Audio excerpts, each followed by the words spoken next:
الحمد للہ الذی شرفنا بدین الاسلام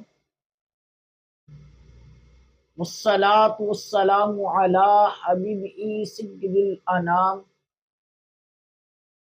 وعلی آلہ واصحابہ فی اللیال والایام اما بعد فاعوذ باللہ من الشیطان الرجیم بسم اللہ الرحمن الرحیم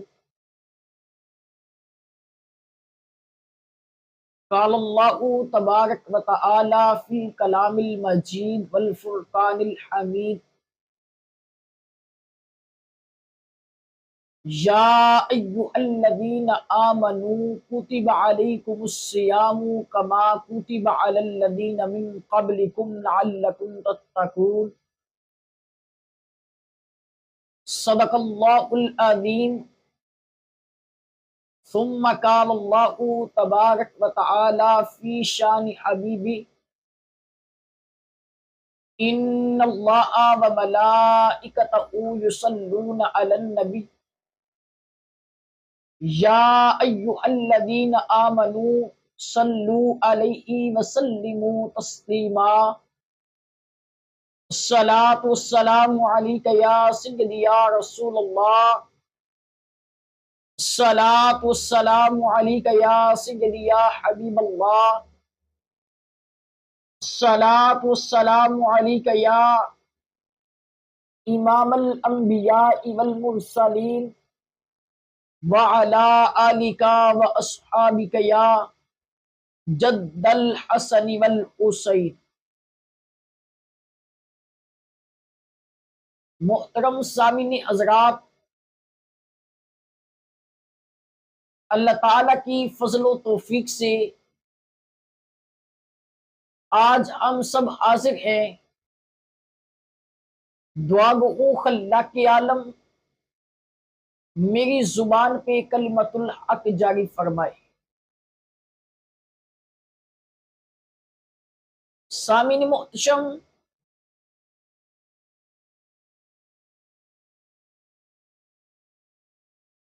ایک بات یاد رکھنا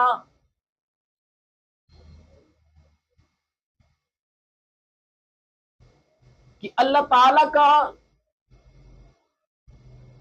ہم پہ بہت بڑا احسان اور فضل ہے کہ جس مالک کائنات نے ہمیں انسان بنایا اور اپنی پیاری حبیب دو جہاں کے طبیب سلطان عرب و عجم صلی اللہ علیہ وآلہ وسلم کا امتی پیدا فرمایا۔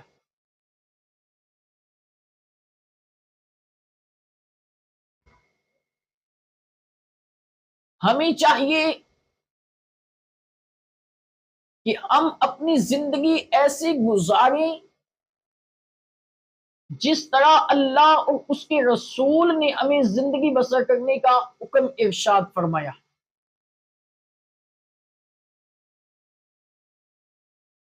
ماہ رمضان کی آمد ہے، چونکہ 19 فروری 2026 کو دن جمعرات پاکستان میں پہلا روزہ ہوگا۔ اللہ تعالی کے فضل اور اس کے کرم سے 30 روزے ہوں گے۔ 21 مارچ بروز ہفتہ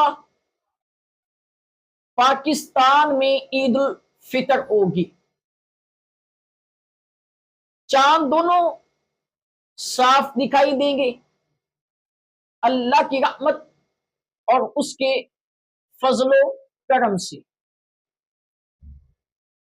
سامعین محتشم، انسان کو چاہیے کہ ماہ رمضان آنے سے پہلے اس کی تیاری کرے۔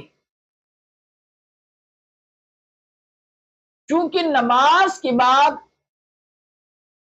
جس چیز کا اللہ نے حکم دیا ہے وہ روزہ ہے. یاد رکھنا، روزہ ایک ایسی چیز ہے جس کے ذریعے انسان اللہ تعالی کا قرب حاصل کر لیتا ہے، اللہ کی خوشنودی حاصل کر لیتا ہے. اگر کوئی انسان چاہتا ہے کہ میری سیرت اچھی ہو جائے، اسے چاہیے کہ وہ روزہ ضرور رکھے. اور ویسے بھی رمضان کا روزہ فرض ہے، روزے سے انسان کی سیرت اچھی ہوتی ہے، انسان کا کردار اچھا ہوتا ہے، انسان کے اخلاق اچھے ہوتے ہیں، انسان اللہ کا ولی بن جاتا ہے، انسان اللہ کا دوست بن جاتا ہے. اور یاد رکھنا، انسان کو اس ماہ کی پہلے تیاری کرنی چاہیے، چونکہ صحابہ کرام ماہ شعبان میں ماہ رمضان کی تیاری فرما لیتے تھے. اور صحابہ کرام علی رضوان کا معمول تھا کہ وہ غرباء و مساکین تک اپنے مال کی زکوٰۃ نکال کے پہنچاتے تاکہ وہ بھی رمضان کی خوشیوں کے اندر برابر کے شریک ہو سکے.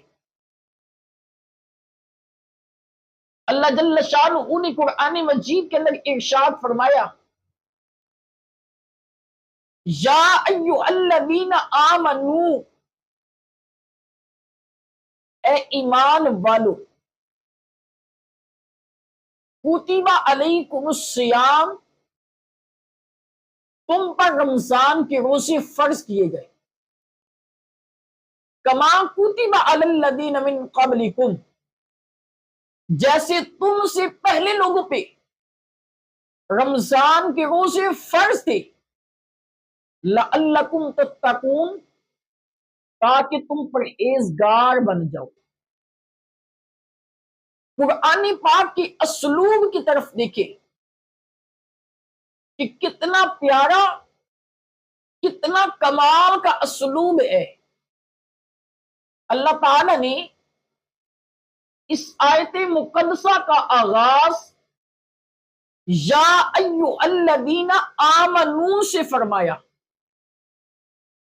اس آیت کا مقدمہ یا ایھا الذین آمنو ہے، اے ایمان والو. پھر فرمایا کتب علیکم الصیام، تم پہ رمضان کے روزے فرض کیے گئے. ساتھ ہی فرمایا کما کتب علی الذین من قبلکم، جیسے تم سے پہلے لوگوں پر تم پہ رمضان کے روزے فرض کیے گئے جیسے تم سے پہلے لوگوں پر، لعلکم تتقون، تاکہ تم پرہیزگار بن جاؤ. اب اللہ نے ایمان والوں کو مخاطب فرمایا اے ایمان والو، غور کرنا، یہ کتنا پیارا لقب ہے جو اللہ نے اپنے حبیب کی امت کو عطا کیا. قرآن پاک کا جائزہ لیں، سورہ حشر پارہ 28 آیت نمبر 23، اللہ فرماتا ہے المؤمن المہیمن العزیز الجبار المتکبر، یہ میرے صفاتی نام ہیں. ان صفاتی ناموں میں جو پہلا نام ہے وہ المؤمن ہے، جو اللہ نے اپنے حبیب کے طفیل اپنے حبیب کی امت کو گفٹ عطا فرمایا ہے. اور اس آیت کا مقدمہ یا ایھا الذین آمنو، اس سے آغاز فرمایا کتب علیکم الصیام، تم پہ رمضان کے روزے فرض کیے گئے۔ بات یہیں پہ کمپلیٹ ہو رہی تھی، کیونکہ ایمان والوں کو مخاطب کیا، ایمان والوں سے کہا کہ تم پہ رمضان کے روزے فرض کر دیے گئے، لیکن ساتھ مثال دی، فرمایا کما کتب علی الذین من قبلکم، جیسے تم سے پہلے لوگوں پر فرض کیے گئے۔ مثال سمجھانے کے لیے دی جاتی ہے۔ جو انسان کسی بات کو سمجھنے کی صلاحیت نہ رکھتا ہو، اس کے ذہن میں بات اتر سکے، اس کو معلوم ہو کہ یہ بات کس پیمانے پہ بیان کی جا رہی ہے اور اس کے بیان کرنے کا مقصد کیا ہے۔ حضور علیہ السلام کی امت کو اللہ نے حوصلہ عطا کیا، شفقت فرمائی۔ اللہ تعالی نے جب قرآن کے اندر حکم جاری فرمایا تو اس کے ساتھ ہی مثال بیان کی، اس لیے کہ میرے محبوب کی امت پریشان نہ ہو کہ یہ شاید صرف ہم پر ہی فرض کیے گئے، ہم سے پہلے لوگوں پر فرض نہ تھے۔ لہذا اس اٹھنے والے سوال کا جواب اللہ تعالی نے خود بیان فرمایا کتب علی الذین من قبلکم لعلکم تتقون، فرمایا جیسے تم سے پہلے لوگوں پر فرض کیے گئے، لعلکم تتقون، تاکہ تم پرہیزگار بن جاؤ۔ اب دیکھیں، پرہیزگاری روزے سے نصیب ہوتی ہے۔ روزہ تقویٰ کا درس عطا فرماتا ہے، تو اللہ تعالی نے مثال بھی دی ہے، ساتھ ہی فرمایا لعلکم تتقون، تاکہ تم پرہیزگار بن جاؤ۔ فرمایا کہ سابقہ امتوں پر بھی روزہ اس لیے فرض کیا گیا تھا کہ وہ پرہیزگاری روزے سے اختیار کرے۔ فرمایا تم پر بھی اسی لیے فرض کیا گیا ہے تاکہ تم بھی اس سے پرہیزگاری اختیار کرو۔ اب یہ نہیں کہا یا ایھا الذین آمنوا کتب علیکم الصیام، بس اینڈ، اسی آگے مثال، پھر روزے کا مقصد بیان کیا۔ اب غور کریں، مقصد کو اگر پہلے بیان کر دیا جاتا، مثال بعد میں دے دی جاتی، تو بعض لوگ یوں سمجھتے کہ شاید روزے سے صرف ہمیں ہی تقویٰ عطا کیا جا رہا ہے، پہلی امتوں کو اس کے ذریعے سے تقویٰ نصیب نہیں ہوا۔ ایسا نہیں، اللہ کریم نے حکم فرما کے مثال قائم کر کے پھر مقصد بیان کیا، تاکہ پتہ چلے جیسے سابقہ امتوں پہ روزے فرض تھے، انہوں نے فرضیت کو پورا کیا، ان کی سیرت اچھی ہو گئی، ان کا کردار اچھا ہو گیا، ان کے اخلاق اچھے ہو گئے۔ فرمایا جیسے سابقہ لوگوں کو اس سے فوائد ثمرات ملتے رہے، اے تمام امتوں کی سردار، تمہیں بھی اس سے فوائد ملیں گے، تمہیں بھی اس سے ثمرات نصیب ہوں گے، تاکہ تم روزے کو ضرور اپناؤ، روزہ ضرور رکھو۔ سامعین محتشم، اللہ کریم، اللہ جل شانہ نے قرآن کریم میں 88 مرتبہ یا ایھا الذین آمنوا کا لقب قرآن پاک میں ذکر فرمایا اور ایمان والوں کو اپنی طرف مخاطب کیا، اور اپنے حبیب دو جہاں کے طبیب سلطانی عرب و عجم صلی اللہ علیہ وآلہ وسلم کی امت سے جو اللہ جل شانہ کو پیار ہے وہ اللہ تعالی نے بیان فرمایا۔ سامعین محتشم، یاد رکھنا سابقہ امتوں کو یا ایھا الذین آمنوا کے لقب سے نہیں پکارا، بلکہ یا ایھا المساکین کے لقب سے پکارا ہے۔ یہ تو حبیب کبریا شہنشاہ ارض و سرا جناب محمد مصطفیٰ صلی اللہ علیہ وآلہ وسلم کی شان ہے کہ جس حبیب کے ذریعے، جس حبیب کے طفیل، جس حبیب کی نسبت سے اللہ نے اپنے حبیب کی امت کو ممتاز کیا، شان و شوکت سے نوازا۔ آخری ایک حدیث آپ احباب کے سامنے پیش کر کے اجازت چاہتا ہوں، جو کہ المستدرک للحاکم میں 8010 نمبر حدیث موجود ہے۔ آقا دو جہاں صلی اللہ علیہ وآلہ وسلم نے ایک شخص کو نصیحت کی۔ حضرت عبداللہ بن میمون رضی اللہ تعالی عنہ آپ فرماتے ہیں کہ حضور علیہ السلام نے ارشاد فرمایا 5 چیزوں سے پہلے 5 کو غنیمت جانو، 5 سے پہلے 5 کو غنیمت جانو۔ اب غور کریں، اللہ جل شانہ نے اپنے حبیب علیہ السلام کو ممتاز کیا، اب حضور بھی اپنی امت کو کیسے نصیحت عطا فرما رہے؟ فرمایا کہ بڑھاپے سے پہلے جوانی کو غنیمت جانو۔ حضور نے جوانی کی اہمیت کو بیان کیا، فرمایا بڑھاپے سے پہلے جوانی کو غنیمت جانو، کیونکہ انسان جو نیکی جوانی میں کر لیتا ہے وہ بڑھاپے میں نہیں کر سکتا۔ انسان کے لیے جوانی میں نیکی کرنا آسان ہے بنسبت بڑھاپے کے، کیونکہ جو کچھ اس میں کر لے گا وہ انسان سے بڑھاپے میں ہو نہ پائے گا۔ تو حضور نے اس لیے فرمایا بڑھاپے سے پہلے جوانی کو غنیمت جانو۔ اب انسان کے پاس جوانی ہے، انسان کو چاہیے کہ اس میں نیکی کرے۔